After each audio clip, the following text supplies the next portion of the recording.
Hello student, आइए हम लोग नीट 2022 में आए हुए क्वेश्चन को सॉल्व करते हैं। क्वेश्चन है एक बाइकॉन्वेक्स लेंस जिसका रेडियाई ऑफ कर्वेचर 20 सेंटीमीटर दिया हुआ है।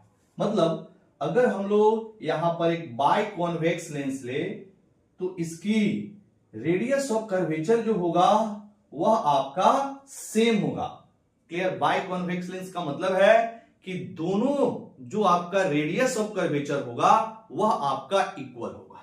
ठीक है, तो R1 की वैल्यू अगर हम लोग 20 सेंटीमीटर लेंगे तो R2 की वैल्यू आपको -20 सेंटीमीटर लेना होगा विथ साइन कन्वेंशन।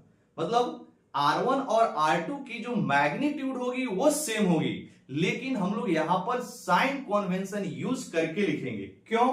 क्योंकि अगर आपका R1 का सेंटर देखे तो राइट साइड है और R2 का सेंटर किधर होगा? लेफ्ट साइड होगा। ठीक है, तो इसमें साइन कन्वेंशन यूज करेंगे तो R1 अगर हम लोग 20 सेंटीमीटर लेंगे तो R2 की वैल्यू क्या हो जाएगी? -20 सेंटीमीटर। इसका ध्यान रखना है। ठीक है, इसके बाद बोल रहा है कि जो बाइकॉन्वेक्स लेंस है इसकी मटेरियल का जो रिफ्रैक्टिव इंडेक्स है वह आपका 1.5 दिया हुआ है। मतलब म्यू की वैल्यू कितनी दी हुई है? 1.5 दिया हुआ है। तो हमें पता करना है कि इस लेंस की पावर कितनी होगी। ठीक है, तो हम लोग कैसे सॉल्व करेंगे? सबसे पहले हम लोग क्या करते हैं, लेंस मेकर फॉर्मूला यूज करके हम लोग इस बाइकॉन्वेक्स लेंस का फोकल लेंथ निकाल लेते हैं। जैसे फोकल लेंथ आएगा हम लोग आसानी से P = 1/f करके पावर निकाल लेंगे। तो हम लोग क्या करते हैं, यूजिंग लेंस मेकर फॉर्मूला, और यहां से आप फोकल लेंथ निकालिए। तो लेंस मेकर फॉर्मूला क्या बोलती है कि 1/f = μ-1 1/r1 - 1/r2। अगर ये लेंस हवा में रखा गया हो तो ये बोल नहीं रहा है कि हवा में है या मीडियम में है, तो आपको ये जूम करके चलना है कि ये जो लेंस है वो एयर में रखा हुआ होगा। ठीक है, तो ये फॉर्मूला आप यूज कर लेंगे।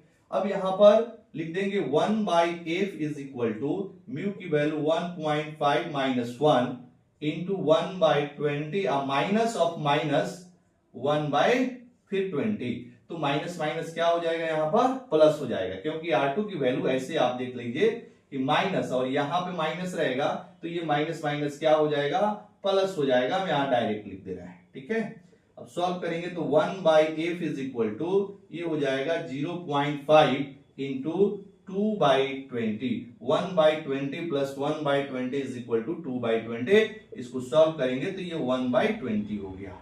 अब यहां से आसानी से फोकल लेंथ निकाल लेंगे। कितना हो गया? 20 सेंटीमीटर। ठीक है, अब फोकल लेंथ हमारा 20 सेंटीमीटर आ गया। तो जब भी पावर आपको निकालना होता है तो पहले फोकल लेंथ को आप मीटर में कन्वर्ट कर लीजिए ताकि आसानी से पावर का यूनिट निकल जाए, डायोप्टर। ठीक है, तो हम लोग इसको अगर हम लोग सेंटीमीटर को मीटर में बदलेंगे तो ये आ जाएगा 20/100 metre. This is equal to 1/5 metre. ठीक है, तो ये हमारा फोकल लेंथ निकल गया। अब हम लोग जानते हैं कि power is equal to 1/f होता है, तो 1/1/5 हो जाएगा। दिस इज इक्वल टू 5, और इसकी जो यूनिट होगी वो कितनी हो जाएगी? डायोप्टर, क्योंकि फोकल लेंथ किसमें है? मीटर में है। और ये कितना? तो आपका +5 डायोप्टर, क्योंकि आपका ये बाइकॉन्वेक्स लेंस है। कॉन्वेक्स लेंस की फोकल लेंथ ऑलवेज पॉजिटिव होती है, और आप यहां पे सॉल्व करेंगे तो पॉजिटिव आ भी रहा है। तो इसके लिए जो करेक्ट ऑप्शन हो जाएगा option number 4। Clear? Thank you very much.